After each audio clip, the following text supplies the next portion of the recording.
जैसा कि आप जानते हैं कि रीट उर्दू में उर्दू ग्रामर से काफ़ी सवालात पूछे जाते हैं। इसी बात को मद्देनज़र रखते हुए मैं एम अली आप लोगों के लिए उर्दू ग्रामर का मैराथन क्लास लेके हाजिर हुआ हूँ, जिसमें विभिन्न टेट परीक्षाओं में पूछे गए उर्दू के कुछ अहम सवालात को डिस्कस किया जाएगा। साथ ही साथ सभी सवालों से मुताल्लिक अहम जानकारियाँ भी आपको दी जाएंगी, जो कि रीट सन 2021 के लिए उर्दू में बहुत ही मददगार साबित होगा। इस मैराथन क्लास के अलावा 2 और मैराथन क्लासेस आएंगी, जिसमें हम लोग उर्दू लिटरेचर और उर्दू पेडागोजी के सवालात डिस्कस करेंगे। तो चलिए शुरू करते हैं आज की हमारी क्लास। सबसे पहले हम लोग ये जान लेते हैं कि साबका यानी कि प्रीफिक्स कहते किसे हैं। तो दोस्तों ये जो साबका लफ्ज़ है ये अरबी ज़बान का लफ्ज़ है। साबके इसका जमा हो जाएगा, यानी कि साबके जमा है साबका की। अब साबका के माने क्या होता है?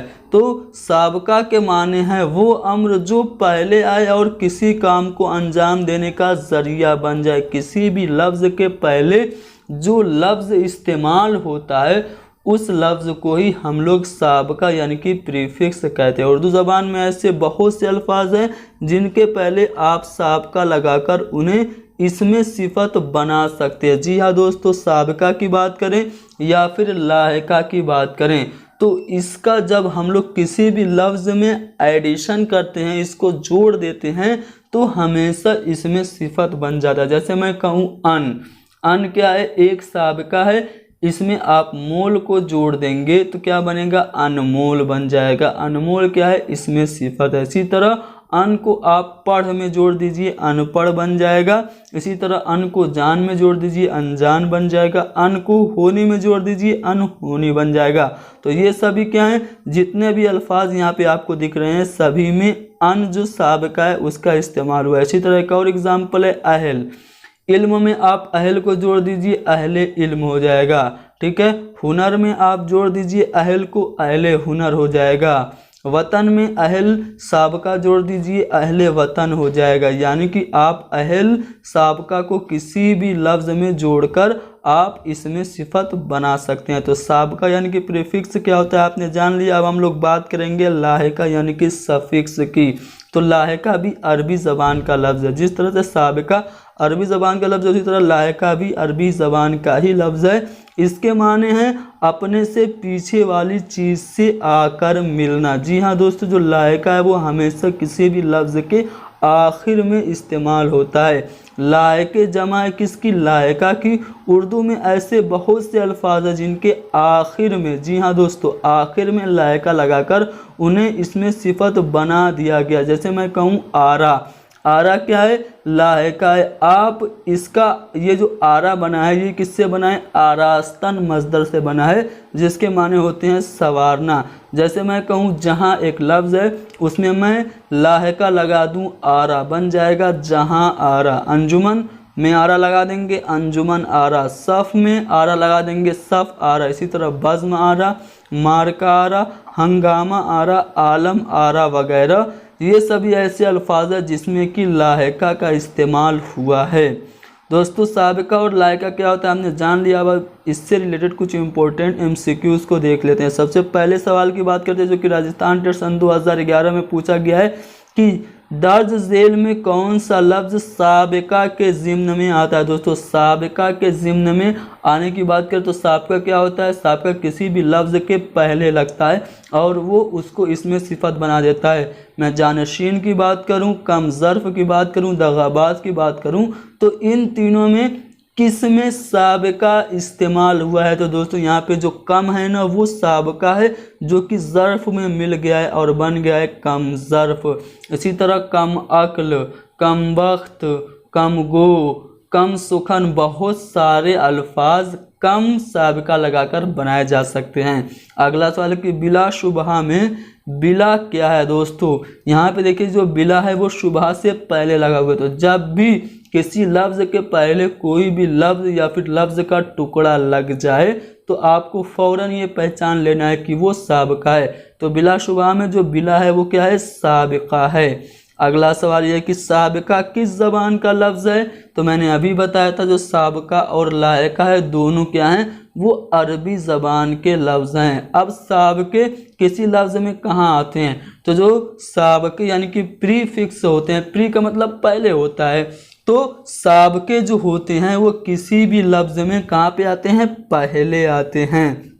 अगला सवाल ये कि साबिके लगाकर ज़्यादातर अल्फाज को क्या बनाया जाता है।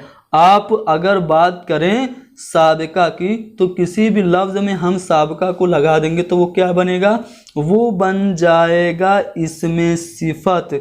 जैसे मैं आपको एग्जांपल दूं कम की, ठीक है, कम क्या है, साबिका है, इसको आप अक्ल में लगा दीजिए, कम अक्ल। कम अक्ल क्या है, इसमें सिफत है। इसी तरह कम ज़र्फ, कम वक्त, ये सभी क्या हो जाएंगे, इसमें सिफत हो जाएंगे। यानी कि आप साबिका की बात करें या फिर लायका की बात करें, दोनों को अगर आप किसी भी लफ्ज़ में जोड़ देते हैं तो वो हमेशा इसमें सिफत बनता है। अगला सवाल यह है कि बद चलन, बद किरदार, बद मिजाज, बदबू, यहाँ पे जो बद का इस्तेमाल हो रहा है वो किस तरह से हो रहा है। तो देखिए सब में क्या है, बद जो है वो पहले है, चलन से पहले बद, किरदार से पहले बद, मिजाज से पहले बद, सब में पहले इस्तेमाल हुआ है बद। तो बद का इस्तेमाल बतौरे साबका यहाँ पे हुआ है।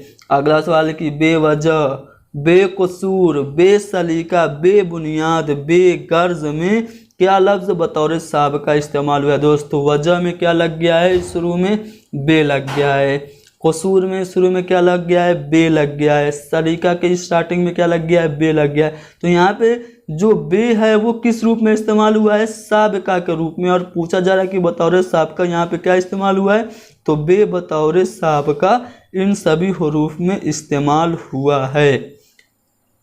अगला सवाल ये कि ताजवर, नामवर, ताकतवर में लाहिका बताइए। अब देखिए यहाँ पे वर लग रहा है सभी अल्फाज के आखिर में, तो जो आखिर में लगता है वो क्या होता है, वो सफिक्स यानी कि लाहिका होता है। तो यहाँ पे ताजवर में वर क्या है, लाहिका है।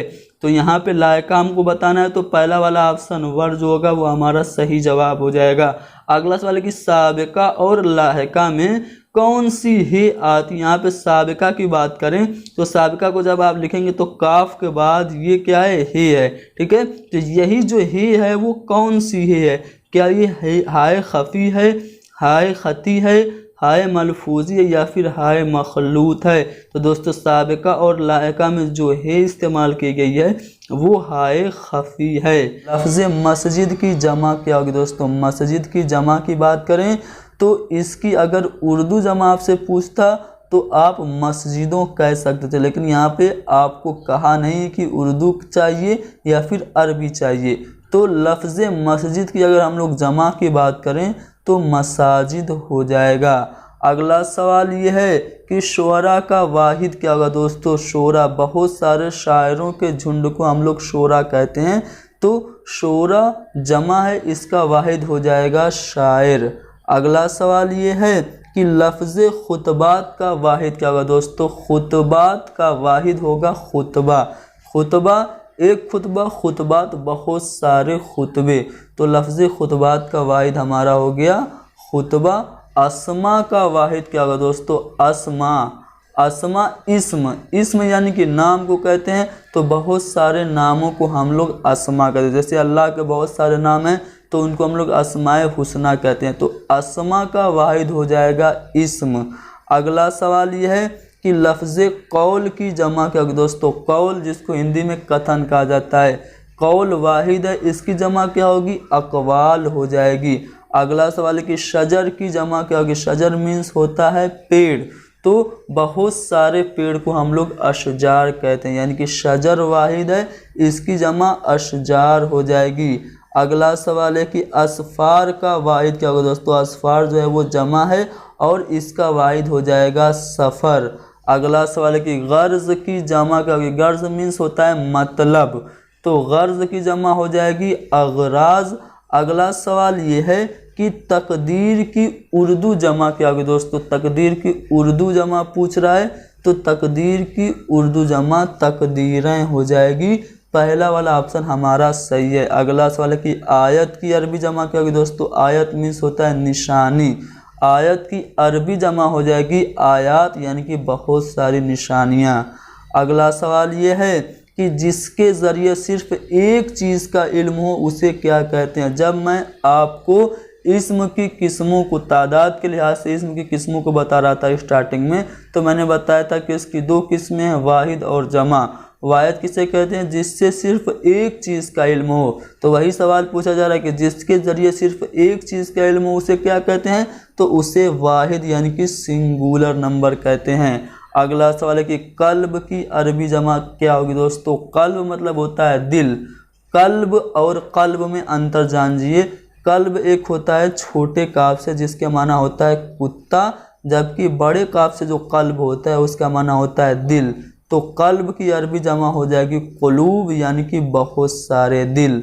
अगला सवाल ये कि जिस्म की अरबी जमा बताइए। जिस्म यानी कि शरीर, बॉडी, इसकी जो अरबी जमा हो जाएगी वो अजसाम हो जाएगी। फलक, फलक मीन्स क्या होता है, फलक मीन्स आसमान होता है। तो फलक की अरबी जमा पूछ रहा है तो इसकी अरबी जमा अफलाक हो जाएगी। बी वाला ऑप्शन हमारा सही जवाब है। अगला सवाल है कि कौम की अरबी जमा दोस्तों। कौम की अरबी जमा की बात करें तो अक़वाम हो जाएगी हाल। हाल की अरबी जमा क्या होगी, हाल की अरबी जमा अहवाल हो जाएगी। अगला सवाल देखते हैं। अगला सवाल पूछा ये जा रहा है कि फ़ौज की अरबी जमा। फ़ौज यानी कि आर्मी, तो फ़ौज की जो अरबी जमा हो जाएगी वो अफवाज हो जाएगी। दोस्तों यहाँ पे आप लोग ध्यान दीजिए, सभी सवाल जो हैं वो यूपी टेट या फिर राजस्थान टेट या फिर महाराष्ट्र टेट या फिर उत्तराखंड या बिहार के टेट में पूछे गए हैं, यानी कि सभी सवाल इम्पोर्टेंट हैं। अगला सवाल है कि गरीब की अरबी जमा क्या होगी दोस्तों। गरीब यानी कि जो बेवतन होता है उसको हम लोग गरीब कहते हैं, लेकिन आजकल जिसके पास कुछ नहीं होता है, जो बहुत निर्धन होता है, उसको गरीब कहा जा रहा है, लेकिन असल माना गरीब के होता है जो बेवतन हो।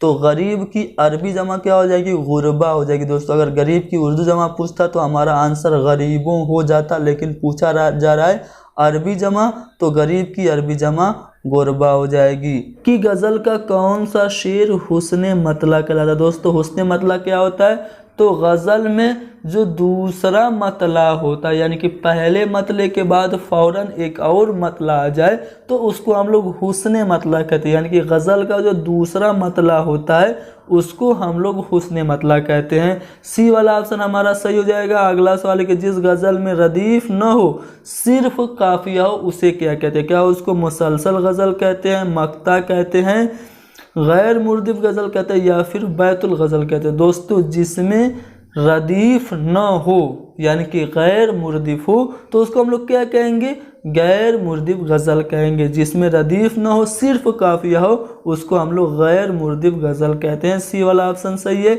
अगला सवाल है कि गैर मुर्दिफ गज़ल किसे कहते हैं। फिर वही सवाल रिपीट हो रहा है दूसरे एंगल से। तो क्या जिसमें काफिया और रदीफ़ दोनों न हो उसको गैर मुर्दिफ कहेंगे, या फिर जिसमें मतला और मक्ता न हो उसे, या फिर जिस गज़ल में मतला हो मगर मक्ता न हो उसे, या फिर जिस गज़ल के अशार में रदीफ़ न हो तो गैर मुर्दिफ यानी कि रदीफ़ न हो। उस ऐसी गज़ल होती है जिसमें कि रदीफ़ न हो, उसको हम लोग क्या कहते हैं, गैर मुर्दिफ गज़ल कहते हैं। डी वाला ऑप्शन हमारा यहाँ पे सही जवाब हो जाएगा। अगला सवाल है कि उर्दू शायरी में नज़्म किसे कहते हैं। दोस्तों वो कौन सी सिनफ़े सुख़न है जिसको कि नज़्म कहा जाता है। क्या जिस सिनफ़े सुख़न में किसी किस्सा को, किसी वाक़या या फिर कोई भी तजर्बा या ख़याल को एक कंटिन्यूटी के साथ नैरेट किया जाता है, क्या उसको नज़्म कहते हैं। या फिर जिसका हर बंद एक अलग माना और मफ़हूम रखता है उसको नज़्म कहते हैं, या फिर जिसमें रदीफ़ और काफिया की कोई पाबंदी नहीं की जाती है उसको नज़्म कहते हैं, या फिर इनमें से कोई नहीं। तो दोस्तों वो सिनफ़े सुख़न जिसमें किसी किस्सा, किसी वाक़या, कोई एक्सपीरियंस या किसी आइडिया को एक कंटिन्यूटी के साथ नैरेट किया जाता है उसको हम लोग नज़्म कहते हैं। ए वाला ऑप्शन हमारा सही जवाब हो जाएगा। अगला सवाल फिर वही पूछ रहा है, हुस्न मतला किसे कहते हैं। दोस्तों सन 2011 राजस्थान टेट में भी और सन 2013 यूपी टेट में भी ये सवाल रिपीट हो चुका है। अक्सर ये सवाल पूछा जाता है, हुस्न मतला क्या होता है। पिछले लेसन में मैंने बताया भी था, गज़ल का जो दूसरा मतला होता है उसको हम लोग हुस्न मतला कहते हैं। डी वाला ऑप्शन हमारा सही हो जाएगा। अगला सवाल है कि वो नज्म जिसमें 5 मिसरों का बंद हो उसे क्या कहते हैं। दोस्तों यहाँ पे 5 मिसरों का बंद जिस नज्म में हो उसको हम लोग मुकम्मस कहते हैं। अब मुसद्दस क्या होता है ये भी जान लेते हैं। तो दोस्तों जिसमें 6 मिसरे का बंद हो उसको हम लोग मुसद्दस कहेंगे, और जिसमें 4 मिसरों का बंद हो उसको हम लोग रुबाई या फिर मुरब्बा कहेंगे। तो जिसमें 5 मिसरों का बंद हो उसको हम लोग मुकम्मस कहेंगे। अगला सवाल यह है कि नज्म की उस हैयत को क्या कहते हैं जिसमें वज़न तो हो मगर कवाफी का एहतमाम न किया गया, यानी कि उसमें काफिया न हो, बस राइम हो, वज़न हो। क्या उसको हम लोग आज़ाद नज़म कहेंगे, तरकीब बंद कहेंगे, नज़्म मुअर्रा कहेंगे, या फिर इनमें से कोई नहीं। तो दोस्तों नज़्म मुअर्रा वो नज़्म होती है जिसमें सिर्फ वज़न का ख्याल रखा जाता है लेकिन काफिये का ख्याल नहीं रखा जाता है। तो हमारा जो आंसर हो जाएगा वो सी वाला ऑप्शन हो जाएगा। अगला सवाल यह है कि हाली निशात नगमो में ढूंढते हो अब, हाली निशात नगमो में ढूंढते हो अब, आए हो वक्त सुबह रहे रात भर कहाँ। तो इस अगर मैं शेर की बात करूँ तो क्या ये शेर मतला है या फिर मक्ता है, हुस्न मतला या फिर मतला राबे है। तो दोस्तों जैसा कि आप लोग इस शेर में ध्यान से देख सकते हैं कि ये गज़ल का आखिरी शेर है और इसमें अल्ताफ़ हुसैन हाली ने अपना तखल्लुस यानी कि कलमी नाम हाली इस्तेमाल किया हुआ है। तो ये जो शेर है उसकी फ़नी हैयत क्या हो जाएगी, मक्ता की हो जाएगी, यानी कि ये जो शेर है वो मक्ता है जो कि हाली की गज़ल का मक्ता है। बढ़ते हैं अगले सवाल की तरफ। अगला सवाल ये कि गज़ल में मतला और मक्ता के दरमियान के अशार क्या कहलाते हैं, यानी कि पहला जो शेर होता है वो मतला होता है, आखिरी शेर जिसमें शायर अपना कलमी नाम इस्तेमाल करता है वो मक्ता होता है। लेकिन ये जो बीच के अशार होते हैं गज़ल में ये क्या कहलाते हैं। दोस्तों बीच के जो अशार होते हैं उनको हम लोग फ़र्द कहते हैं। अगला सवाल ये है कि गज़ल का सबसे अच्छा और मकबूल तरीन शेर क्या होता है, यानी कि जो सबसे फेमस और जो सबसे बेस्ट गज़ल का शेर होता है, क्या हम लोग उसको हुस्न मतला कहते हैं, मतला नादिर कहते हैं, शाह बैत या फिर बैतुल गज़ल कहते हैं या फिर बैत कहते हैं। दोस्तों गज़ल का जो सबसे अच्छा जो और सबसे मकबूल जो शेर होता है उसको हम लोग शाह बैत या फिर बैतुल गज़ल कहते हैं। जैसे कि आपको हाल ही का ही शेर है कि होती नहीं कबूल दुआ तर्क इश्क की, होती नहीं कबूल दुआ तर्क इश्क की, दिल चाहता न हो तो दुआ में असर कहाँ। तो अगर मैं इस शेर की बात करूं तो ये हाल की गज़ल का सबसे अच्छा शेर है। इस शेर को हम लोग शाह बैत या फिर बैतुल गज़ल कह सकते हैं। इसी तरह मोमिन के एक और शेर का एग्जाम्पल मैं आपके सामने रख दूं कि तुम मेरे पास होते हो गोया, तुम मेरे पास होते हो गोया जब कोई दूसरा नहीं होता। तो ये जो शेर है वो बहुत ही बेहतरीन शेर है और मोमिन की जो गज़ल है उसका सबसे उम्दा शेर है। तो इस शेर को हम लोग शाह बैत या फिर बैतुल गज़ल कह सकते हैं। अगला सवाल ये है कि नज़म और गज़ल में क्या बुनियादी फ़र्क है। ऑप्शन पढ़ते हैं। पहला ऑप्शन है कि गज़ल का हर शेर मुकम्मल होता है और दूसरे शेर से अलग माना व मफ़हूम रखता है। तो ये बात बिल्कुल सही है क्योंकि गज़ल जो होती है उसमें हर शेर अपने आप में एक इकाई होता है, कंप्लीट होता है और दूसरे से बिल्कुल अलग माना और मफ़हूम रखता है, यानी कि ये बात सही है। दूसरी जो कथन है वो ये कि नज़म के तमाम शेरों में एक ही मफ़हूम रहता है और वो सिलसिला बस सिलसिला आगे बढ़ता है। तो ये बात भी सही है क्योंकि जो नज़म होती है उसमें किसी किस्सा, कहानी, तजर्बा या फिर ख़याल को एक तसलसल के साथ बयान किया जाता है। तो नज़म के मुतालिक ये बात भी बिल्कुल सही है। तीसरी जो बात, एक नज़म है एक मुसलसल वो मरबूत ख्याल है, तो नज़म के मुतालिक ये बात भी सही है, यानी कि पहला भी सही, दूसरा भी सही, तीसरा भी सही। तो हम लोग किस ऑप्शन के साथ जाएंगे? ये सभी जो है चौथा वाला ऑप्शन वो हमारा सही जवाब हो जाएगा। तो इसमें किसी मुकर्रर वक्त का तस्वुर पेश करें वो है क्या? इसमें ज़र्फ़ है, इसमें ज़र्फ़ मकान है, इसमें ज़र्फ़ ज़मान है, या फिर इसमें वक्त है? तो दोस्तों इसमें ज़र्फ़ क्या होता है? इसमें ज़र्फ़ वो होता है जिसमें वक्त और जगह दोनों हो, लेकिन यहाँ पे पूछा जा रहा है मुकर्रर वक्त की, तो इसमें ज़र्फ़ की ही दो किस्में हो रही हैं, इसमें ज़र्फ़ ज़मान और इसमें ज़र्फ़ मकान। इसमें ज़र्फ़ ज़मान में मुकर्रर वक्त होता है जैसे दोपहर, सुबह, शाम, और इसमें ज़र्फ़ मकान में मुकर्रर जगह होती है जैसे स्कूल, कब्रिस्तान, मदरसा, बाजार। तो यहाँ पे पूछा जा रहा है वो इसमें जो मुकर्रर वक्त को दर्शाता है उसका तस्वुर पेश करता है, तो हमारा आंसर हो जाएगा इसमें ज़र्फ़े ज़मान। तीसरा वाला ऑप्शन हमारा सही है। अगला सवाल ये कि जो लफ्ज़ किसी चीज़ के नाम को छोटा जाहिर करे उसे क्या कहते हैं? जैसे मैं कहूँ बाग और उसको छोटा बना दे बगीचा, ठीक है। मैं कहूँ घंटा, उसको छोटा बना दे घंटी। तो ऐसे लफ्ज़ जो किसी भी चीज को छोटा जाहिर करे उसको क्या कहते हैं? क्या उसको इसमें ज़र्फ कहते हैं, इसमें मुकब्बर कहते हैं, इसमें मुसग्गर, या फिर इसमें जमा? तो जो लफ्ज किसी चीज को छोटा जाहिर करते हैं उनको हम लोग इसमें मुसग्गर कहते हैं। जैसे टोकरा से टोकरी, खाट से खटोला, देग से देगची, सांप से सपोला, बाग से बगीचा। अगला सवाल यह है कि तखल्लुस क्या है? ऑप्शन है शायर या अदीब का मुख्तसर कलमी नाम। जी हाँ दोस्तों, जो शायर होते हैं वो अपने असल नाम के बदले एक कलमी नाम का इस्तेमाल करते हैं, जो अपनी शायरी में वो इस्तेमाल करते हैं और अपनी गज़ल या नज़म के आखिरी शेर में उसको लिखते हैं। जैसे मिर्ज़ा असदुल्ला खां की बात करें तो वो अपना तखल्लुस इस्तेमाल करते हैं गालिब। अल्ताफ़ हुसैन हाली की बात करें तो वो अपना तखल्लुस हाली इस्तेमाल करते हैं। तो शायर या अदीब का जो मुख्तसर कलमी नाम होता है वही क्या होता है? तखल्लुस होता है। अगला सवाल है कि जब किसी को उसके असली नाम के अलावा किसी और नाम से जाना जाता है जो प्यार या नफरत की वजह से हो तो उसे क्या कहते हैं? यानी कि जैसे मेरा नाम अली है, मुझको किसी दूसरे नाम से बुलाया, जैसे बाबू कहा जाए, गुड्डू कहा जाए, चुन्नू कहा जाए, मुन्नू कहा जाए, तो इसको क्या कहेंगे? क्या उसको लक़ब कहेंगे, कुन्नियत कहेंगे, तखल्लुस कहेंगे, या फिर उर्फ कहेंगे? दोस्तों असली नाम के अलावा किसी और नाम से फेमस हो जाने को हम लोग उर्फ कहते हैं। लक़ब क्या होता है? लक़ब जो होता है किसी औसाफ या फिर किसी खूबी की वजह से जो मशहूर हो जाता है उसको हम लोग लक़ब कहते हैं। कुन्नियत जो होता है जो ख़ानदान या फिर माँ बाप या फिर बेटा बेटी की वजह से जो मशहूर हो जाता है। और जो तखल्लुस होता है, मैंने बताया कि शायर अपने नाम को, कलमी नाम को जिस नाम से इस्तेमाल करते हैं उसको तखल्लुस कहते हैं। तो यहाँ पे हमें पूछा जा रहा है वो नाम जो असली नाम के अलावा मशहूर हो जाए, तो हमारा आंसर हो जाएगा उर्फ।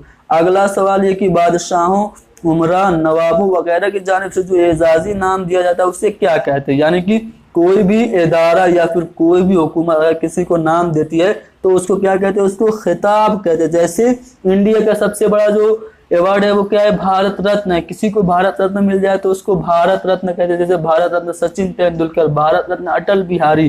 तो कोई भी हुकूमत या फिर इदारा या फिर बादशाह, उमरा या नवाब की जानिब से जो एजाजी नाम दिया जाता है उसको हम लोग खिताब कहते हैं। अगला सवाल कि किसी खूबी, बुराई या वस्फ की वजह से जो नाम मशहूर हो जाए उसे क्या कहते हैं? तो उस नाम को हम लोग लक़ब कहते हैं जो किसी बुराई या फिर खूबी या फिर वस्फ की वजह से मशहूर हो जाए। जैसे हज़रत अली अलैहिस्सलाम का नाम मशहूर हो गया शेर खुदा, मुश्किल कुशा। ठीक है, हज़रत ईसा का नाम मशहूर हो गया, क्या हो गया? जैसे कि हज़रत ईसा का नाम मशहूर हो गया रूहुल्लाह। ठीक है, इसी तरह सरोजनी नायडू का नाम मशहूर हो गया बुलबुले हिंद। खुसरो का नाम मशहूर हो गया, खुसरो का नाम तोताए हिंद। ठीक है, तो इसको क्या कहते हैं? लक़ब कहते हैं जो किसी खूबी, बुराई या वस्फ की वजह से मशहूर हो जाए। अगला सवाल यह कि बनावट के एतबार से इस्म की कितनी किस्में हैं? दोस्तों बनावट के एतबार से इस्म की 3 किस्में हैं। कौन कौन?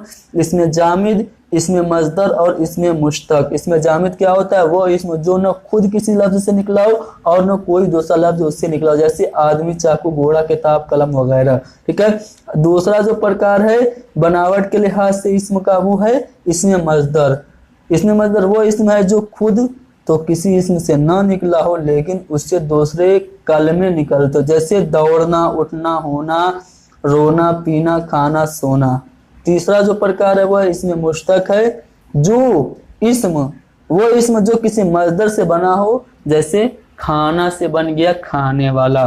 तो बनावट के लिहाज से इसमें की कितनी किस्में, 3 किस्में। कौन कौन, इसमें जामिद, इसमें मजदर और इसमें मुश्तक। अगला सवाल है कि इसमें नकरा की कितनी किस्में। दोस्तों इसमें नकरा को ही हम लोग क्या कहते हैं, इसमें आम कहते हैं। तो इस दोस्तों इसमें नकरा यानी कि इसमें आम की आपको 6 किस्में देखने को मिलती हैं। कौन कौन, इसमें जात, इसमें मुसग्गर, इसमें मुकब्बर, इसमें आला, इसमें सौत और इसमें ज़र। तो इन सभी इसमों के बारे में मैंने पिछले लेसन में जो कि नाउन और उसके प्रकार से संबंधित था उसमें डिस्कस किया हुआ है। अगर आप लोगों ने हमारा वो लेसन नहीं देखा तो मैं आपको सजेस्ट करूंगा कि उस लेसन को देख लीजिए।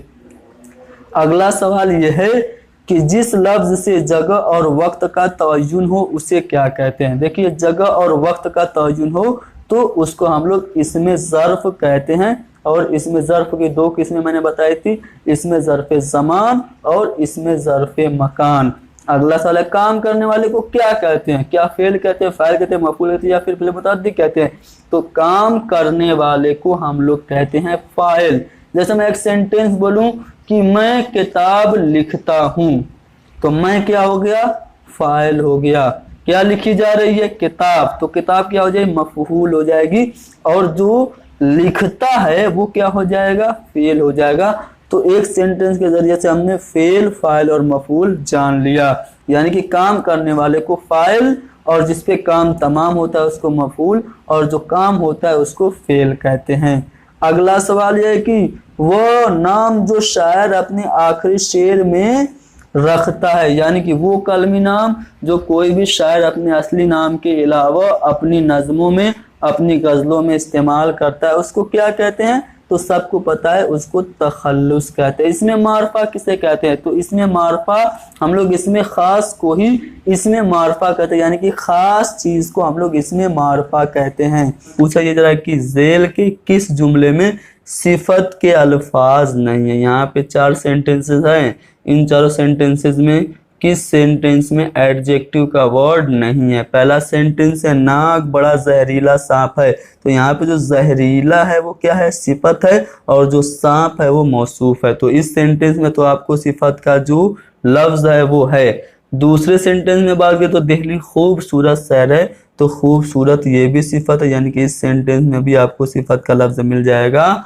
चौथे सेंटेंस की बात करें तो बर्फीली हवाएं चल रही हैं, तो बर्फीली जो है वो भी सिफत है, यानी कि इस सेंटेंस में भी सिफत का क्या है, लफ्ज है। जबकि तीसरे वाले ऑप्शन की बात करें तो आदमी सो रहे हैं, तो इसमें कोई सिफत का लफ्ज नहीं है, अतः हमारा यही वाला ऐसा जुमला होगा जिसमें कि सिफत का लफ्ज नहीं है। चलिए देखते हैं अगला सवाल। अगला सवाल यह है कि सिफत की कितनी किस्में हैं। तो दोस्तों सिफत की कितनी किस्में हैं, 5 किस्में हैं। कौन कौन, सिफत की 5 किस्मों में पहली किस्म है सिफत ज़ाती, सिफत निस्बती, सिफत अददी, सिफत मिक़दारी और सिफत ज़मीरी। अगला सवाल बहुत आसान सा सवाल है, वो इस्म जो किसी चीज की सिफत बताए उसे क्या कहते हैं। किसी भी चीज की सिफत जो बताता है वो सिफत होता है, तो वो इस्म जो किसी चीज की सिफत बताए तो इसमें सिफत हो जाएगा, इसमें ऑप्शन की जरूरत ही नहीं है। चलिए देखते हैं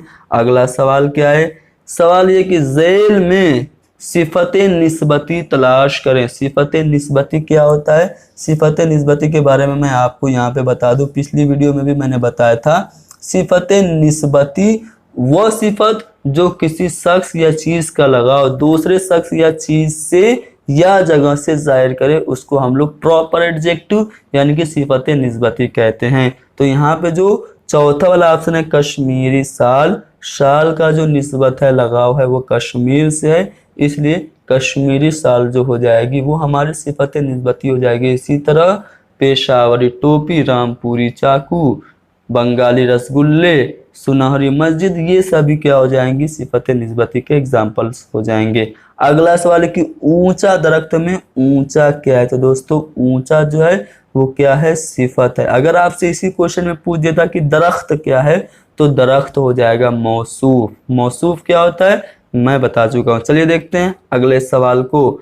जिसके जरिए किसी चीज या शख्स की अंदरूनी या बैरूनी कैफियत जाहिर हो, उसे हम लोग क्या कहते हैं, यानी कि अंदर से कोई व्यक्ति कैसा है, बाहर से कैसा है, उसका अच्छाई या बुराई या फिर उसकी कैफियत या फिर उसकी हालत का पता चले, जिसके जरिए उसको हम लोग क्या कहेंगे। तो दोस्तों उसको हम लोग सिफत जाती कहेंगे। किसी भी व्यक्ति की जाती अंदरूनी या बैरूनी कैफियत को हम लोग सिफत जाती कहते हैं। अगला सवाल यह है कि जिस सिफत से गिनती या अदद जाहिर हो, उसे हम लोग क्या कहते हैं, गिनती या अदद जिससे जाहिर हो उसको हम लोग सिफत अददी कहते हैं। सिफत अददी की कितनी किस्में होती हैं, 2 किस्में होती हैं। क्वेश्चन में पूछा भी जा रहा है आपको कि सिफत अददी की कितनी अहम किस्में हैं, तो इसकी 2 अहम किस्में हैं।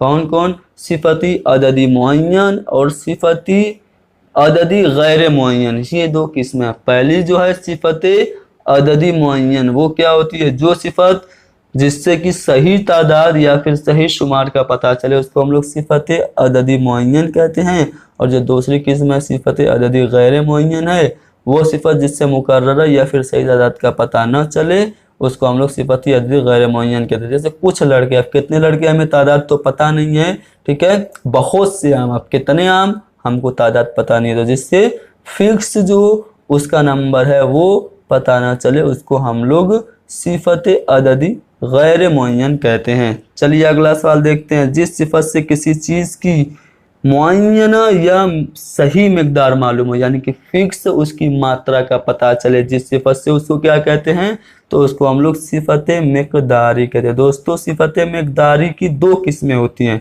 ठीक है, सिफत मिकदारी की 2 किस्में होती हैं, सिफत मिकदारी मुअय्यन और सिफत मिकदारी गैर मुअय्यन।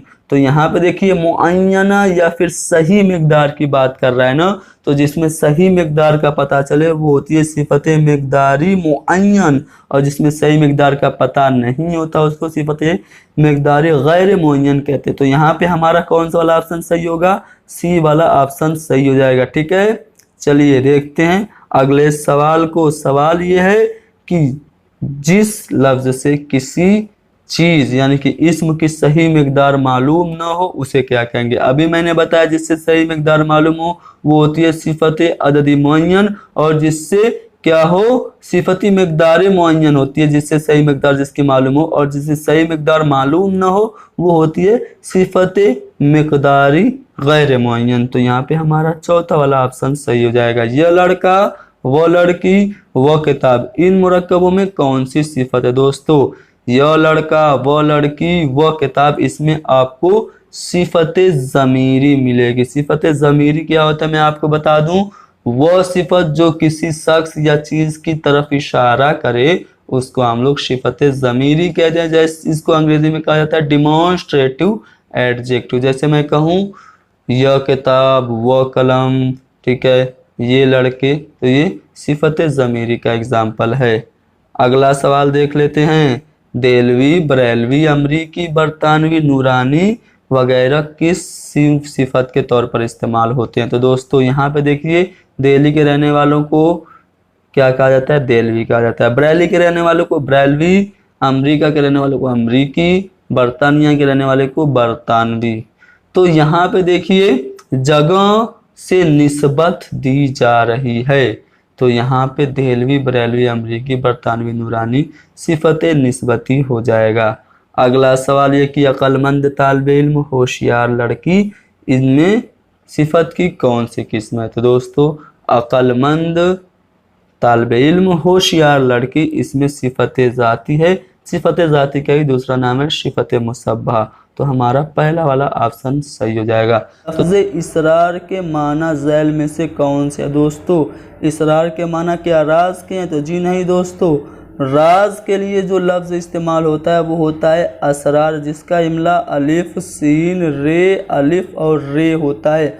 असरार के माना राज होता है, लेकिन यहाँ पे लफ्ज़ इसरार की बात हो रही है तो इसरार के माना ज़िद हो जाएगी। जैसे हम लोग सेंटेंस में कहते हैं कि मैंने उसे आने के लिए बहुत इसरार किया, यानी कि मैंने उसे आने के लिए बहुत ज़िद किया, तो इसरार के माना ज़िद के होंगे। अगला सवाल है कि सूरज का मुतरादिफ क्या है? सूरज का हम माना यानी कि सिनोनिम्स क्या हो जाएगा? क्या महताब और कमर होगा? तो जी नहीं दोस्तों, महताब और कमर जो है वो दोनों आपस में हम माना है, जिसके माना चाँद के होंगे, जबकि नैयर जो है वो क्या है? सूरज का मुतरादिफ लफ्ज़ है।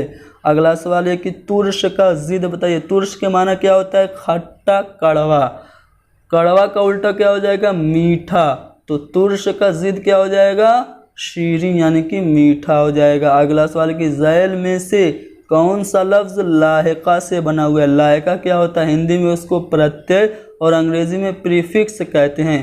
तो अगर मैं हीला साज, दर पर्दा, हम आवाज़ और कमज़ोर की बात करूं तो इन चारों में जो पहला वाला ऑप्शन है हीला साज, इसमें जो साज है वो क्या है? लाहिका, यानी कि हीला साज जो लफ्ज़ है वो लाहिका से बना हुआ है।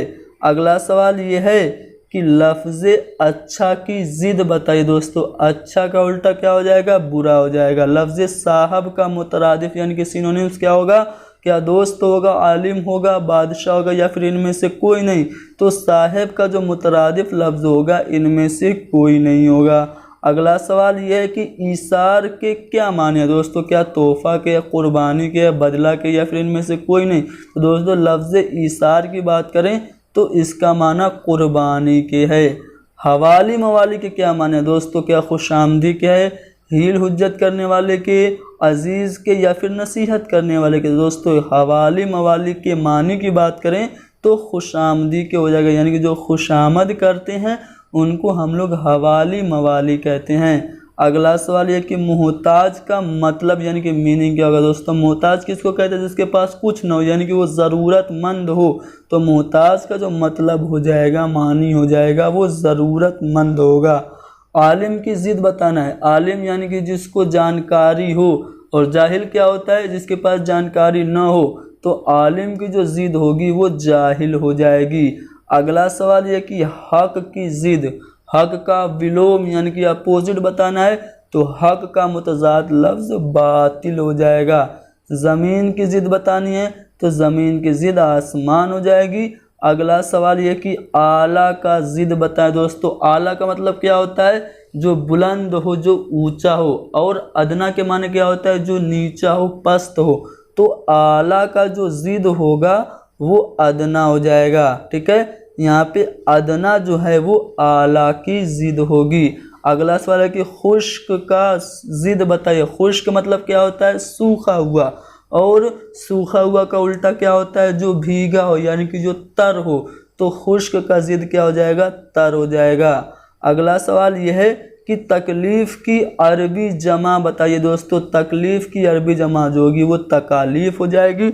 सुकून की ज़िद, सुकून के माना क्या होता है? जो ठहरा हुआ हो, और जो ठहरा हुआ न हो उसको क्या कहते हैं? हरकत कहते हैं। तो सुकून की ज़िद हो जाएगी हरकत। अगला सवाल ये है कि सुर्ख का हम माना लफ्ज़ क्या होगा? क्या सफ़ेद होगा, भूरा होगा, लाल होगा, या फिर गुलाबी होगा? तो सुर्ख के माने होते हैं लाल के। अगला सवाल यह है कि आका की ज़िद बताइए। आका यानी कि जो मालिक हो, और मालिक का जो नौकर होता है उसको हम लोग क्या कहते हैं? ग़ुलाम कहते हैं। तो आका की जो ज़िद होगी वो ग़ुलाम हो जाएगी। अगला सवाल ये है कि खुशी का हम माना लफ्ज़ क्या दोस्तों? खुशी के माना क्या होते हैं? मुसर्रत के होते हैं। तो खुशी का हम माना लफ्ज़ जो होगा वो मुसर्रत होगा। सदा का हम मानी क्या होगा दोस्तों? सदा एक तो सीन से होता है जैसा कि यहाँ पे लिखा हुआ है, तो इसके हम माना हो जाएगा हमेशा के। और जो दूसरा सदा होता है वो स्वाद से होता है, तो उसके माने आवाज़ के होंगे। सदा मीन्स आवाज़, जबकि सदा का माना हो जाएगा हमेशा, यानी कि ऑलवेज। अगला सवाल है कि इब्तिदा की ज़िद बताइए। तो इसके लिए ऑप्शन की ज़रूरत है नहीं, इब्तिदा की जो ज़िद होगी वो इंतहा हो जाएगी।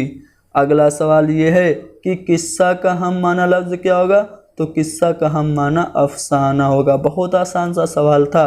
आबाद की ज़िद बताइए, यानी कि जो आबाद हो उसका उल्टा क्या हो जाएगा, वीरान। तो आबाद की जिद वीरान हो जाएगी। अगला सवाल है कि लिखे पढ़े और अनपढ़ दोनों अल्फाज एक दूसरे के क्या वाहिद हैं, हम माना है, मुतजाद हैं या फिर जमा यानी कि प्लूरल है। तो दोस्तों जो लिखा पढ़ा होता है उसको हम लोग आलिम कहते हैं और जो अनपढ़ होता है उसको हम लोग जाहिल कहते हैं। तो आलिम और जाहिल आपस में क्या है, मुतजाद अल्फाज हैं। तो उसी तरह यहाँ पे लिखे पढ़े और अनपढ़ ये दोनों अल्फाज भी एक दूसरे के क्या हो जाएंगे, मुतजाद हो जाएंगे। अगला सवाल है कि शब का मुतजाद क्या होगा दोस्तों, शब के माने रात होते हैं, इसका उल्टा रोज़ हो जाएगा जिसके माना दिन के होते हैं।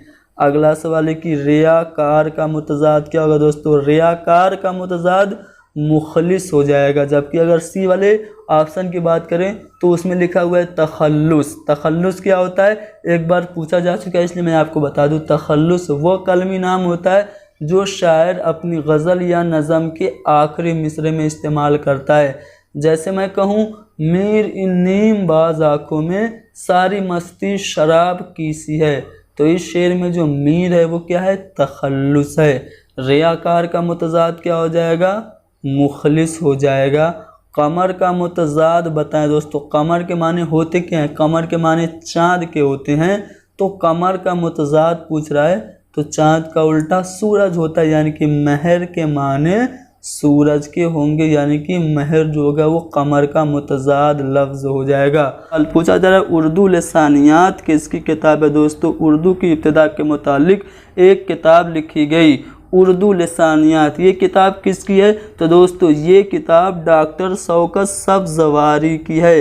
अगला सवाल है कि उर्दू किस ज़बान का लफ्ज़ है, तो दोस्तों उर्दू जो लफ्ज़ है वो तुर्की ज़बान का है। अब इसके मानी क्या हैं, तो उर्दू के मानी हैं लश्कर के। अगला सवाल यह है कि उर्दू ज़बान के एतबार से दखील अल्फाज किसे कहते हैं। दखील अल्फाज यानी कि जो अल्फाज दाखिल शुदा हैं। तो दोस्तों दूसरी ज़बानों के वो अल्फाज जो बगैर किसी सूती व मानवी तब्दीली के साथ उर्दू में दाखिल हो गए, यानी कि बिना किसी चेंज के वो उर्दू में शामिल हो गए हैं, उन अल्फाज को हम लोग दखील अल्फाज कहते हैं। यानी कि पहला वाला ऑप्शन हमारा सही जवाब है।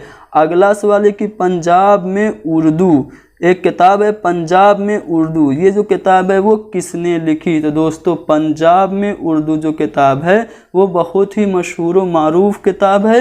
ये हाफिज़ महमूद शिरानी की किताब है। महमूद शिरानी कहते हैं कि उर्दू की जो जाए पैदाइश है वो पंजाब है। अगला सवाल है कि उर्दू का मौलिदो मस्कन पंजाब है, ये किसका नज़रिया है। तो दोस्तों ये नज़रिया हाफिज़ महमूद शिरानी का है। महमूद शिरानी ये मानते हैं कि उर्दू की जो पैदाइश हुई है वो कहाँ पे हुई है, पंजाब में हुई है, और ये बाद में हिजरत करके दिल्ली पहुंची है। तो उर्दू का मौलिदो मस्कन पंजाब है, ये नज़रिया हाफिज़ महमूद शिरानी का है। अगला सवाल है कि उर्दू सिंध में पैदा हुई है, ये नज़रिया किसने पेश किया। तो दोस्तों उर्दू सिंध में पैदा हुई है, ये नज़रिया जो है वो सैयद सुलेमान नदवी का है। सैयद सुलेमान नदवी अपनी किताब नकूश सुलेमानी में उर्दू की जाए पैदाइश सिंध बता रहे हैं। उनके मुताबिक अरबों की सिंध में आमद के बाद अरबी और सिंधी ज़बान के मेल जोल से उर्दू ज़बान पैदा हुई, यानी कि उर्दू सिंध में पैदा हुई, ये नज़रिया सैयद सुलेमान नदवी का है। अगला सवाल ये कि इतनी बात तो हर शख्स जानता है कि उर्दू ब्रज भाषा से निकली है, ये नज़रिया किसका है। तो दोस्तों मोहम्मद हुसैन आज़ाद ने अपनी किताब आब हयात में ये लिखा कि इतनी बात तो हर शख्स जानता है कि उर्दू ब्रज भाषा से निकली है और ब्रज भाषा खालिस हिंदुस्तानी ज़बान है। ब्रज भाषा शोर सेनी अपभ्रंश की जानशीन है। ये जो स्टेटमेंट मैंने अभी को बोला ये किसने कहा, ये मोहम्मद हुसैन आज़ाद ने अपनी किताब आब हयात में बताया था। अगला सवाल है कि उर्दू ब्रज भाषा से निकली, ये कौल किसका है। वही कौल फिर से पूछा जा रहा है, उर्दू ब्रज भाषा से निकली, ये कौल मोहम्मद हुसैन आज़ाद का। अगला सवाल है कि उर्दू ज़बान का ताल्लुक किस प्राकृत से है। तो दोस्तों उर्दू ज़बान जो है उसका ताल्लुक शोर श्रेणी से माना जाता है। अगला सवाल यह कि मुकदमा तारीख़ ज़बान उर्दू किस मुहक्किक की किताब है दोस्तों? मुकद्दमा तारीख़ ज़बान उर्दू। ये बहुत ही मशहूर व मारूफ किताब है। ये जो किताब है वो प्रोफेसर मसूद हुसैन खान ने लिखी थी। ठीक है, इनमें उन्होंने महमूद शिरानी का जो नज़रिया था कि उर्दू की जाए पैदाइश पंजाब में है, उस पर तनकीद की और उन्होंने ये बात साबित करने की कोशिश की कि उर्दू की जो जाए पैदाइश है दिल्ली और उसके आसपास है। तो मुकद्दमा तारीख़ ज़बान उर्दू ये प्रोफेसर मसूद हुसैन खां की है। अगला सवाल है कि सैयद सुलेमान नदवी की तहकीकी तसनीफ़ का क्या नाम है? तो दोस्तों सैयद सुलेमान नदवी की जो तसनीफ़ है उसका नाम नुकूश सुलेमानी है। अपनी इसी किताब में उन्होंने उर्दू की जाए पैदाइश सिंध है ये बात कही थी। तो यहाँ पे नुकूश सुलेमानी ये सैयद सुलेमान नदवी की तहकीकी तसनीफ़ है। अगला सवाल है कि प्रोफेसर मसूद हुसैन खां के मुताबिक उर्दू की जाए पैदाइश कहाँ है, यानी कि उर्दू की पैदाइश कहाँ पे हुई? प्रोफेसर मसूद हुसैन खां का क्या नज़रिया है? तो उनका नज़रिया ये है कि दिल्ली की जो जाए पैदाइश है वो दिल्ली और उसके नवाह में है, यानी कि दिल्ली और उसके आसपास में पैदा हुई है उर्दू ज़बान, ऐसा मसूद हुसैन खां मान रहे हैं। अगला सवाल है कि कौन मुहक्किक खड़ी बोली को उर्दू की असल करार देते हैं? तो दोस्तों खड़ी बोली को उर्दू की असल जो करार दे रहे हैं वो डॉक्टर ज्ञानचंद दे रहे हैं। ठीक है, ज्ञानचंद जैन, यहाँ पे हुसैन गलती से लिख दिया है, ज्ञानचंद जैन, इनका मानना ये है कि उर्दू खड़ी बोली से निकली है। जिस कलमे के जरिए किसी काम के करने या होने का इल्म हो उसे क्या कहते हैं? क्या उसको फ़िल लाज़िम कहते हैं? जी नहीं दोस्तों, फ़िल लाज़िम वो होता है जिसमें कोई भी वाक्य, कोई भी सेंटेंस सिर्फ फ़ाइल तक ही महदूद रहे, यानी कि सिर्फ अपने फ़ाइल से ही मिलकर पूरा हो जाए और मफ़ूल की ज़रूरत न पड़े। इसको हम लोग इंट्रांजिटिव वर्ब कहते हैं। जैसे हामिद आया, अगर मैं दूसरे वाले ऑप्शन की बात करूं तो फ़ेल मुतअद्दी है। तो फ़ेल मुतअद्दी क्या होता है? तो फ़ेल मुतअद्दी को हम लोग ट्रांजिटिव वर्ब कहते हैं। ये वो फ़ेल होता है जिसका असर फ़ाइल के अलावा किसी और शख्स या चीज़ पर यानी कि मफ़ूल पर भी पड़ता है, और ये सिर्फ फ़ाइल से ही पूरा नहीं होता बल्कि मफ़ूल का भी मोहताज होता है। तीसरा ऑप्शन है फ़ेल और चौथा ऑप्शन है फ़ेल मजहूल। तो फ़ेल मजहूल उस फ़ेल को कहते हैं जिसका फ़ाइल हमें मालूम न हो, जुमले में फ़ाइल मौजूद ही न हो। जैसे कपड़े धुल गए, लेसन पढ़ा दिए गए, तो यहाँ पे किसने पढ़ा हमको पता नहीं है। तो दोस्तों सवाल ये पूछा जा रहा है कि जिस कलमे के जरिए किसी काम के करने या होने का इल्म हो उसे क्या कहते हैं? तो दोस्तों उसको हम लोग फ़ेल कहते हैं। अगला सवाल ये है कि जिस जुमले में फ़ेल और फ़ाइल से बात मुकम्मल हो जाए कौन सा फ़ेल होता है? तो अभी मैंने बताया जिसमें फ़ेल और फ़ाइल से ही बात पूरी हो जाए, मफ़ूल की ज़रूरत न पड़े, उसको हम लोग फ़ेल लाजिम कहते हैं। अगला सवाल यह है कि वह फ़ेल जो काम का करना नहीं सिर्फ होना जाहिर करे उसे क्या कहते हैं? क्या उसको फ़ेल नाकिस कहते हैं, फ़ेल मजहूल कहते हैं, फ़ेल अम्र कहते हैं या फिर फ़ेल लाजिम कहते हैं? दोस्तों वह फ़ेल जो काम का करना नहीं बल्कि सिर्फ होना जाहिर करे उस फ़ेल को हम लोग फ़ेल नाकिस कहते हैं। अगला सवाल यह कि अहमद ने किताब पढ़ी, इस सेंटेंस में कौन सा फ़ेल है? क्या इसमें फ़ेल लाजिम है, फ़ेल नहीं है, फ़ेल मारूफ है या फिर फ़ेल मुतअद्दी है? तो दोस्तों यहाँ पे आप देख सकते हैं अहमद ने किताब पढ़ी, तो यहाँ पे आपको सब्जेक्ट अहमद के रूप में और ऑब्जेक्ट यानी कि मफूल किताब के रूप में दोनों है, यानी कि जिसमें फ़ाइल और मफूल दोनों होता है वो कौन सा फ़ेल होता है? वो आपका फ़ेल मुतअद्दी होता है। तो अहमद ने किताब पढ़ी, इसमें आपका फ़ेल मुतअद्दी हो जाएगा। अगला सवाल यह है कि ज़माने की कितनी किस्में हैं? तो दोस्तों ज़माने की अगर मैं किस्मों की बात करूं तो इसकी 3 किस्में हैं। कौन कौन? ज़माने माजी जिसको हम लोग पास्ट टेंस कहते हैं, ज़माने हाल जिसको हम लोग प्रेजेंट टेंस कहते हैं, और ज़माने मुस्तकबिल जिसको हम लोग फ्यूचर कहते हैं। तो ज़माने कितनी किस्में हो गई? 3 किस्में हो गई। अगला सवाल है कि ऐसा मज़दर जो 2 लफ्ज़ों के मिलने से बना हो उसे क्या कहते हैं? तो दोस्तों जो 2 लफ्ज़ों से मिलने से बना हो उसको हम लोग मुरक्कब कहते हैं। हिंदी में इसको संयुक्त कहते हैं, यानी कि जो 2 अक्षरों से मिलके बनता है। अगला सवाल ये है कि आने वाले ज़माने को क्या कहते हैं? यानी कि जो ज़माना आएगा, कल, परसों या फिर आइंदा ज़माने में। तो आने वाले ज़माने को हम लोग फ्यूचर यानी कि मुस्तकबिल कहते हैं। अगला सवाल है कि वो कलमा जो कलमा किसी शख्स या चीज़ के काम को जाहिर करे उसे हम लोग क्या कहेंगे। दोस्तों अगर हम बात करते ऐसे कलमे की जो किसी शख्स या चीज़ की या जगह के नाम को जाहिर करे तो वो हमारा इस्म हो जाता, लेकिन यहाँ पे बात हो रही है जो कलमा किसी शख्स या चीज़ के काम को जाहिर करे तो वो हमारा फेल हो जाएगा। अगला सवाल ये कि मौजूदा गुजरता हुआ ज़माना क्या कहलाता है, यानी कि मौजूदा ज़माना है जो कि गुजर रहा है तो उसको हम लोग क्या कहेंगे। मौजूदा ज़माने को हम लोग ज़माना हाल कहते हैं।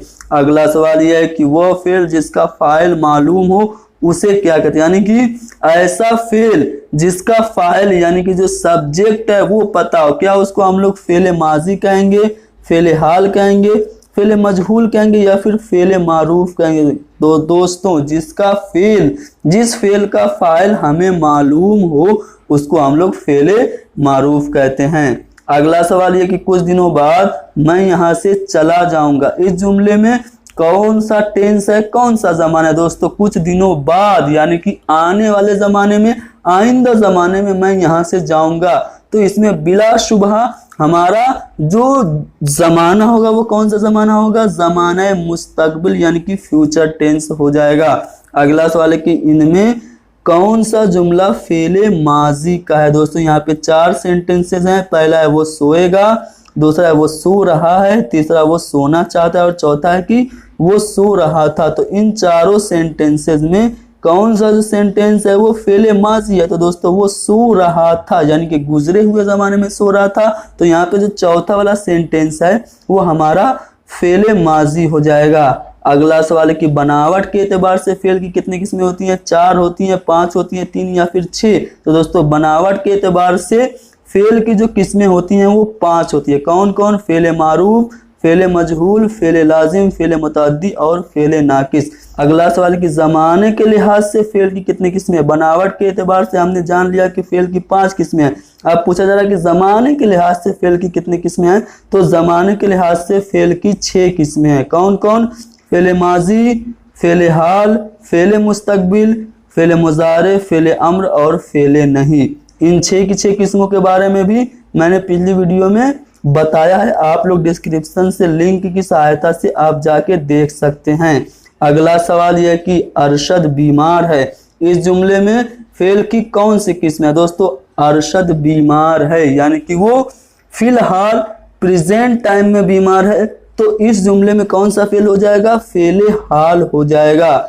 अगला सवाल यह कि काम करने वाले के बकिया हिस्से को खबर किस फेल में बोला जाता है। दोस्तों फेल नाकिस में बोला जाता है काम करने के अलावा बकिया हिस्से को खबर। अब सवाल ये पैदा होता है कि फेल नाकिस क्या होता है, तो वह फेल जिसमें किसी काम का करना नहीं बल्कि होना पाया जाता है उसको हम लोग फेल नाकिस कहते हैं। इसलिए इसमें सिर्फ किसी काम का होना पाया जाता है क्योंकि इसका जो फाइल है वो नहीं होता है, बल्कि इसमें जो इस्म होता है वो बजाय फाइल के मुब्तदा कहलाता है, और जुमले का जो बकिया हिस्सा होता है जो किसी भी बात की खबर देता है या फिर हालत बताता है वो खबर होता है। तो काम करने के अलावा बकिया हिस्से को खबर कहा जा रहा है कौन से फेल में, फेल नाकिस में। मुज़क्कर की निशानदही कीजिए। यहाँ पे 4 ऑप्शन है। पहला है मुर्गी, दूसरा दही, तीसरा लड़की और चौथा शेरनी। इन चारों में मुज़क्कर कौन है इसके बारे में हमें पता लगाना है। तो दोस्तों अगर मैं मुर्गी की बात करूं तो मुर्गी क्या, ये मुअन्नस है, इसका मुज़क्कर मुर्गा हो जाएगा। लड़की ये भी मुअन्नस है, इसका मुज़क्कर लड़का हो जाएगा। शेरनी ये भी मुअन्नस है, इसका मुज़क्कर शेर हो जाएगा। अब बचा बी वाला ऑप्शन दही, तो दही जो है वो मुज़क्कर के रूप में इस्तेमाल होता है। अगला सवाल है कि सिर्फ एक मुअन्नस लिखिए। यहाँ पे 4 ऑप्शन है, चारों में जो मुअन्नस है उसके बारे में हमें पता लगाना है। तो पहले ऑप्शन पे अगर आप लोग गौर करें तो यहाँ पे मुर्गी लिखा हुआ है, तो मुर्गी क्या है, मुअन्नस है, इसका मुज़क्कर हो जाएगा मुर्गा। अगर मैं दूसरे वाले ऑप्शन की बात करूँ तो यहाँ पे लिखा है बकरा, तो बकरा मुज़क्कर है, इसका मुअन्नस बकरी होगा। बैल भी मुज़क्कर है, इसका मुअन्नस गाय हो जाएगा। आदमी भी मुज़क्कर है, इसका मुअन्नस औरत हो जाएगा। तो यहाँ पे चारों ऑप्शन में मुअन्नस कौन है, तो पहला वाला ऑप्शन मुर्गी यहाँ पे मुअन्नस है। अगला सवाल यह है कि उर्दू में तज़कीर व तानीस की कितनी ख़ास किस्में हैं। तो दोस्तों पिछली वीडियो में मैंने बताया था कि अगर तज़कीर व तानीस की किस्मों की बात करें यानी कि टाइप्स ऑफ जेंडर की बात करें तो इसकी दो किस्में हैं। पहला है तज़कीर व तानीस हकीकी और दूसरा है तज़कीर व तानीस गैर हकीकी। तज़कीर व तानीस हकीकी क्या होता है, जिसमें जानदार के बारे में बात होती है, जानदार का मुज़क्कर और मुअन्नस बनाया जाता है। और जो तज़कीर व तानीस गैर हकीकी होती है उसमें बेजान का यानी कि निर्जीव वस्तुओं का मुज़क्कर से मुअन्नस बनाया जाता है। तो यहाँ पे कितनी किस्में हो गई, तज़कीर व तानीस की दो खास किस्में। अगला सवाल यह है कि जब तज़कीर व तानीस का ताल्लुक़ किसी जानदार से हो तो वो होता है, मैंने अभी बताया कि जिसमें किसी भी जानदार का मुज़क्कर और मुअन्नस बनाया जाता है वो तज़कीर व तानीस होती है, तज़कीर व तानीस हकीकी। पहला वाला ऑप्शन हमारा सही हो जाएगा। अगला सवाल ये कि भतीजी का मुज़क्कर होगा। बहुत आसान सा सवाल है, बहुत मुश्किल सवाल आपको यूपी टेट में नहीं देखने को मिलेंगे। मुज़क्कर और मुअन्नस रिलेटेड एक सवाल आपको ज़रूर देखने को मिलेंगे और जो कि बहुत आसान होंगे, लेकिन कंफ्यूज करने के लिए ऑप्शन आपको डिफ़िकल्ट भी दे सकता है। भतीजी का मुज़क्कर क्या होगा, बहुत आसान है, भतीजा हो जाएगा। दोस्तों यहाँ पे भांजा आप नहीं जाइएगा, भांजा जो होगा वो किसका मुज़क्कर होगा, भांजी का हो जाएगा। और भतीजा होगा भतीजी का मुज़क्कर माली। अब माली आपको देखने में उसमें ये लगा हुआ है तो आप ये गलती मत कर लीजिएगा कि ये मुअन्नस है। माली ऑलरेडी मुज़क्कर है, इसका मुअन्नस क्या होगा, मालिन होगा। मैंने पिछली वीडियो में रूल बताया था कि अगर कोई भी पेशा और ज़ात होती है तो उसमें हम लोग नून को जोड़ देते हैं उसके पहले वाले अक्षर को, यानी कि जो यहाँ पे माली में ये है उसको हटा के आप लाम में नून को जोड़ दीजिए, क्या हो जाएगा, मालिन हो जाएगा। तो यहाँ पे माली का जो मुअन्नस होगा वो मालिन हो जाएगा। और अगला सवाल है कि शेर का जो मुअन्नस होगा वो क्या होगा, शेर का मुअन्नस शेरनी हो जाएगा। कुछ नियम ऐसे भी थे जिसमें कि आप लोग ये नी और अनी जोड़ के मुज़क्कर से मुअन्नस बना रहे थे, तो शेर में वही वाला नियम काम कर रहा है। आप शेर में क्या कर दीजिए, नी को जोड़ दीजिए तो शेरनी आपका जो हो जाएगा चौथा वाला ऑप्शन वो शेर का मुअन्नस हो जाएगा। फ़कीरनी, यहाँ पे देखिए फ़कीर में नी जुड़ा है तो आप नी को हटा दीजिए, मुज़क्कर बन जाएगा, यानी कि फ़कीर आपका सी वाला ऑप्शन फ़कीरनी का मुज़क्कर हो जाएगा। अगला सवाल ये है कि पायजामा, परवाना, चेहरा, राह में कौन सा लफ्ज़ मुअन्नस है। दोस्तों यहाँ पे देखिए पायजामा है, परवाना है, चेहरा और राह है, तो इन चारों में आपको कौन सा एक लफ्ज़ मुअन्नस है। तो दोस्तों यहाँ पे राह मीन्स रास्ता, ठीक है, तो ये क्या है, ये मुज़क्कर है कि मुअन्नस है। पायजामा, परवाना और चेहरा, तो इन चारों में अगर आप लोग देखें तो आपको चेहरा जो होगा वो क्या होगा, मुज़क्कर होगा कि मुअन्नस होगा। इस चारों ऑप्शन में कौन सा सही होगा इसका आप लोग कमेंट करके बताइए, ठीक है। चलिए अगला सवाल देखते हैं। कौवा, गिद्ध, तूता। दोस्तों यहाँ पे तोता नहीं है बल्कि तूता है। तोता रहता है तो उसका जो वर्तनी होती ऐसे होती, मैं आपको लिख के दिखा दे रहा हूँ। तोता की वर्तनी आपको ऐसे होती, लेकिन यहाँ पे तूता है जो कि एक दरख्त का नाम है या फिर उसको फल भी कह सकते हैं, तूता, तूती। तो यहाँ पे कौवा है, गिद्ध है, तोता है, कछुआ है, भेड़िया है, मच्छर, जुगनू, खरगोश वगैरह हैं।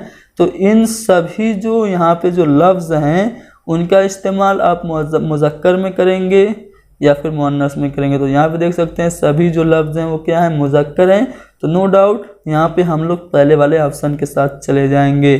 चलिए अगला सवाल देखते हैं। हफ्ते के दिन में कौन सा दिन मुअन्नस बोला जाता है। दोस्तों हफ्ते के दिन में बात करें तो जुमा मुज़क्कर बोला जाता है, हफ्ता ऑलरेडी मुज़क्कर है, ठीक है। इतवार को भी हम लोग मुज़क्कर ही बोलते हैं, जबकि जुमरात जो है उसको हम लोग मुअन्नस के रूप में बोलते हैं, जुमा की रात। तो यहाँ पे बी वाला ऑप्शन हमारा सही जाएगा। अगला सवाल कि इनमें से कौन सी धात मुअन्नस में बोली जाती है। यहाँ पे 4 मेटल हैं, कौन कौन है, 4 नहीं कुछ ज़्यादा ही हैं। सोना है, लोहा है, तांबा है, पीतल है, चांदी और टिन है।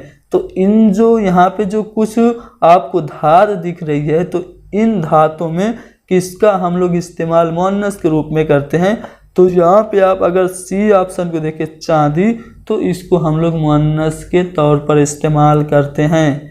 अगला सवाल देख लेते हैं। इमला, फातिहा, तर्ज, बुलबुल, निकाब वगैरह अल्फाज किस तरह इस्तेमाल होते हैं? या क्या सिर्फ मुअन्नस में इस्तेमाल होते हैं, या फिर मुज़क्कर में, या फिर सिर्फ मुज़क्कर में इस्तेमाल होते हैं, या फिर दोनों तरह इस्तेमाल होते हैं? तो दोस्तों इमला की बात करें फातिहा की या फिर तर्ज की, बुलबुल और निकाब की, तो ये ऐसे अल्फाज हैं जिनका हम लोग मुज़क्कर और मुअन्नस दोनों तरह से इस्तेमाल करते हैं। अगला और लास्ट सवाल, कलम, दर्द, मज़ार, मर्ज, आसमान किस तरह इस्तेमाल होते हैं? तो दोस्तों कलम, ठीक है, मज़ार, मर्ज और आसमान ये सभी इस्तेमाल होते हैं क्या मुज़क्कर के रूप में इस्तेमाल होते हैं, या फिर मुअन्नस के रूप में, या फिर दोनों के रूप में, या फिर किसी भी रूप में नहीं इस्तेमाल होते हैं? तो दोस्तों यहाँ पे मैं अगर सही जवाब की बात करूँ तो यहाँ पे हमारा जो बी वाला ऑप्शन है वो सही हो जाएगा, यानी कि कलम, दर्द, मज़ार, मर्ज और आसमान ये सभी सिर्फ मुज़क्कर में ही इस्तेमाल होते हैं। तो ये हर्फ इजाफत के लिए इस्तेमाल किया जाता है। यहाँ पे 4 हर्फ हैं, से है, का है, ने है और में है। तो इन चारों हरूफ में कौन सा हर्फ इजाफत के लिए इस्तेमाल होता है? तो यहाँ पे जो दूसरा वाला ऑप्शन है का, ये इजाफत के लिए इस्तेमाल होता है। अब सवाल ये पैदा होता है कि हरूफ इजाफत क्या होते हैं? तो वो कलमात जो दो इसमों या ज़मीरों को आपस में जोड़ने का काम करते हैं उनको हम लोग हरूफ इजाफत कहते हैं। जैसे अहमद का घोड़ा, राशिद की किताब, लड़की का कलम। तो यहाँ पे का और की क्या हो जाएगा?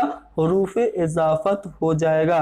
अगला सवाल ये है कि और व की कौन से हरूफ हैं? क्या ये हरूफ अबजद हैं, हरूफ अत्फ हैं, हरूफ इस्तिफहाम है, या फिर हरूफ तहज्जी हैं? तो दोस्तों और व कि ये जो तीनों हरूफ हैं वो हरूफ अत्फ कहलाते हैं। सवाल ये पैदा होता है कि हरूफ अत्फ क्या होता है?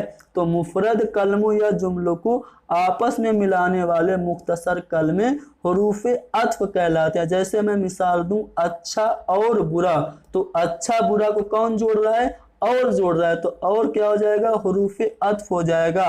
नेक व बद, नेक बद को कौन जोड़ रहा है? वो जोड़ रहा है ना, तो वो क्या हो गया? हर्फ अत्फ हो गया। अगला सवाल देखते हैं क्या है। अगला सवाल यह है कि जो और जब क्या कहलाते हैं? क्या इनको हम लोग हरूफ शर्त जज़ा कहते हैं, हर्फ रब्त कहते हैं, हर्फ अत्फ कहते हैं, या फिर हर्फ इल्लत कहते हैं? तो जो और जब जो है वो हर्फ शर्त जज़ा कहलाता है। हर्फ शर्त जज़ा वो हर्फ होते हैं जिनसे किसी शर्त और शर्त के बदले में हासिल होने वाली चीज का पता चलता है। जैसे अगर तुम आए तो मैं भी चलूंगा वरना आराम करूंगा। ठीक है, जो तलबा मेहनत से पढ़ते हैं वही पास होते हैं। तो यहाँ पे आप इन दोनों सेंटेंसेस में देख सकते हैं अगर और जो है वो क्या है? हरूफ शर्त जज़ा हैं। अगला सवाल ये है कि इसमें हर्फ अत्फ कौन सा है? यहाँ पे 4 ऑप्शन है, इस है, तुम है और कौन है। तो इन चारों में हर्फ अत्फ कौन है? तो तीसरा वाला ऑप्शन और जो है वो हर्फ अत्फ है। अगला सवाल देखते हैं, वो अल्फाज जो जोश या जज्बा में बेतहाशा जबान से निकल जाते हैं वे क्या कहलाते हैं? क्या ये हरूफ फजाइया कहलाते हैं, या फिर हर्फ तखसीस, या फिर हर्फ इल्लत, या फिर इनमें से कोई नहीं? तो वो अल्फाज जो जोश या जज्बा में बेतहाशा हमारी जबान से निकल जाते हैं उनको हम लोग हरूफ फजाइया कहते हैं। हरूफ फजाइया में कौन कौन से हरूफ आएंगे? अरे, ओह, हाय, वाह, उफ, ये सभी क्या हैं? ये सभी हरूफ फजाइया हैं।